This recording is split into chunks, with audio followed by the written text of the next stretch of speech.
Hey, it's IdkWhatsRc and this video will be about pickpocketing Dwarf Traders while fletching broad arrows at the same time for epic thieving and fletching experience. First of all, let's talk about the requirements. So in order to pickpocket the Dwarf Traders, you will need at least level 90 in thieving, and to make broad arrows you will need 52 in fletching, and you also need to purchase the ability first. To do that, you need to complete the quest Smoking Kills and buy the ability for 300 Slayer points to any Slayer Master. I also highly recommend to have completed the Ardun Art task to have the Ardun Clock Tree that will reduce the chance of being caught while pickpocketing, so it's kinda useful. There's also the Black Abyss outfit from Pyramid Blunder that will boost by 5% the amount of experience you will get in thieving, so that's always good.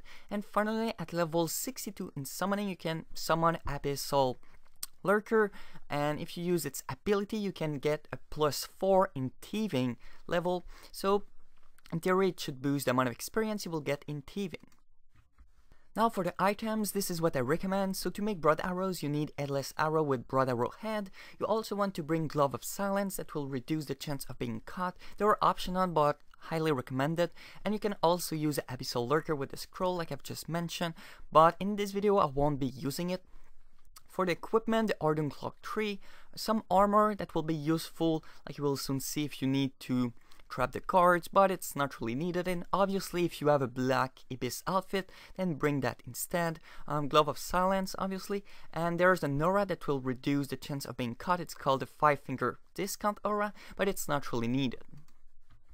The fastest way to get to the Dwarf Traders is to teleport to Varrock, then go to the Thieving Exchange. There will be a little trap on the ground. It will be more clear in the demo, but simply use them. You will be teleported to the dwarf city called Keldar in the minecart section. Simply run north and enter the palace, and once you're there you want to go to the second floor and there will be tons of Dwarf Traders there.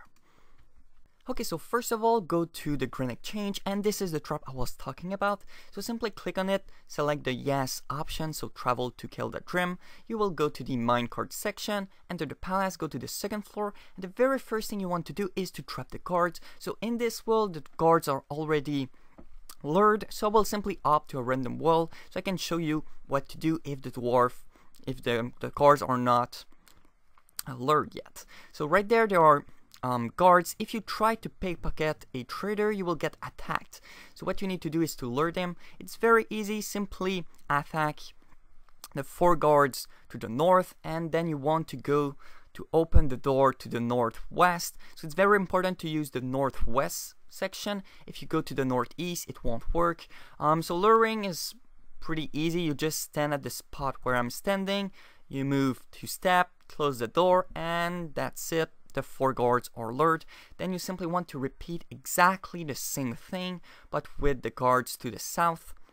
And the door you want to use is the southeast door, so don't go to the southwest, it will not work.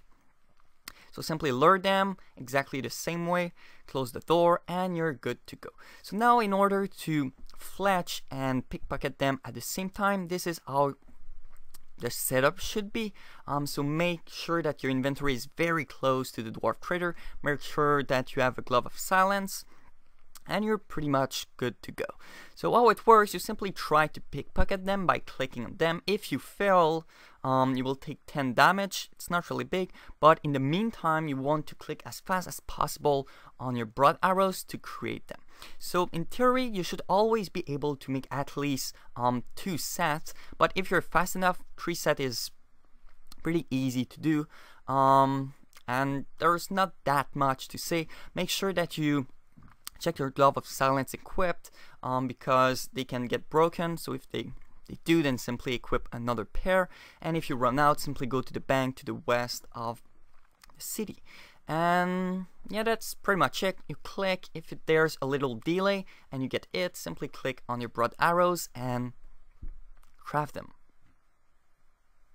Okay, so now let's talk about the rewards. So at level 99 in thieving, with the Abyss outfit, with the Ardun Clock Tree and the Supreme 5-finger aura, I was able to get 300k experience per hour in thieving and 275k experience per hour in fletching, which is very good. If you're not using the aura, your thieving experience will be a little bit lower, but at the same time your fletching experience will go up because we'll be caught more often. So I guess that's pretty much it about this video. I hope you liked it, and you can click the annotation on the screen to go check out my level 1 to 99 melee guide.